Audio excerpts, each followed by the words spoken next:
Welcome back to another episode of Spawn Control, where I'll give you quick, concise info on anchor spots and spawn points for every map in XDefiant. Today's map, Showtime. So let's get to it. Showtime spawns, like most maps, can be summed up pretty easily. You're either going to spawn tunnels, audio, green, or cafe. This is influenced by where your team is, where the enemy is, and where the zone is. It's really that simple, and once you understand that, you can get a pretty good idea of where enemies are spawning, and even where you're going to spawn before you even die.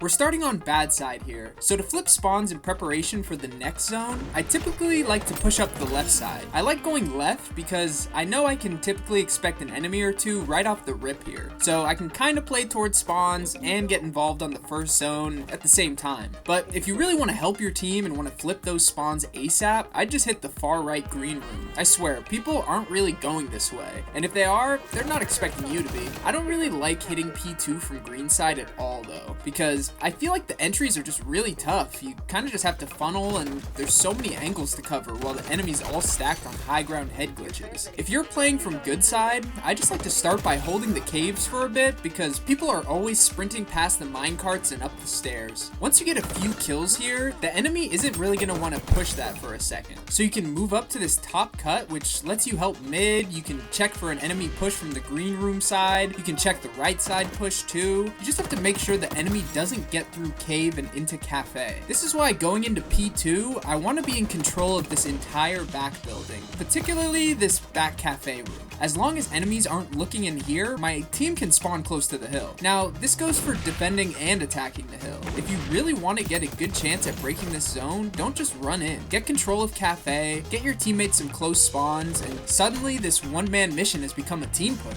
Now, when it comes to having full control of P2, and this goes for P2 later on too, you want a player playing mid-map outside of store. This is because if the enemy makes it into cafe, kills you, and even starts spawning their own team there, if you've got a teammate by green room, you're still going to be getting close spawns back there. For P3, I think the best stationary spot for helping the objective is on this rover heady. You've got this whole cross to support your team, and if the enemy starts zeroing in on you, you have a lot of other good spots to reposition to. If the enemy tries pushing me for these back spawns, I like to get to some of the heady's back dino over here to anchor these close spawns and hold the mid pinch, and even the hard flank if they wise up and try it. This is the hunker down anchor spot. You can be really tough to kill from lots of different angles, so if you can play your life well, you can keep spawning your team here even if the enemies are right around the corner. If you do secure some spawns for your team, you can take that as an opportunity to push back up to top saloon and get some info on the enemy and get a bit more aggressive for kills, or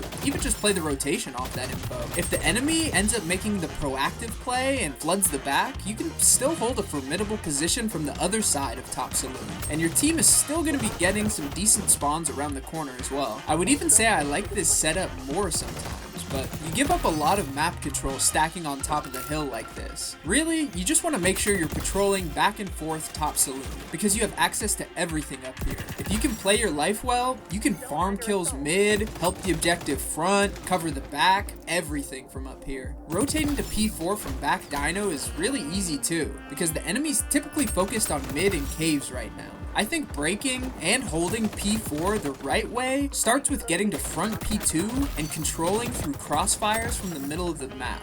If you're trying to anchor spawns for P4 and Cafe, the enemy can easily block these spawns just from pushing the objective and looking at you. Similar to P2, if you want to hold spawns, I would play mid-map, outside the store, cutting people off on the crosses, because pushing from green room gives you access to a lot better angles than if you spawn cave and have to funnel front and mid. Now for P5, I go right back to top saloon to look over my team, both mid-map and on the point. You're also giving your team good spawns behind the point too from here.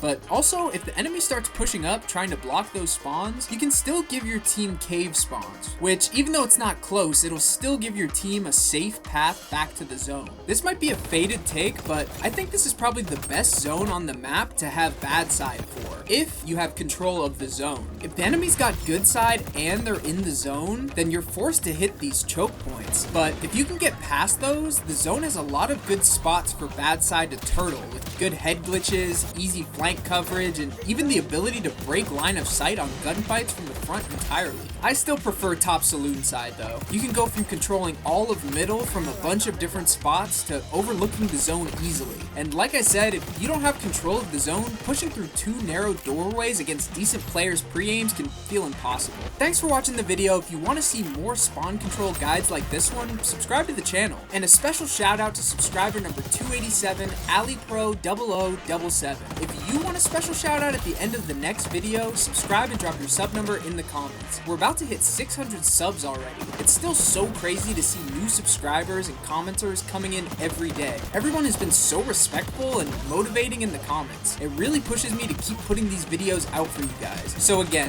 thanks to all of you. And check out my channel for more spawn control guides, faction and weapon overviews, ranked guides, shorts, and more.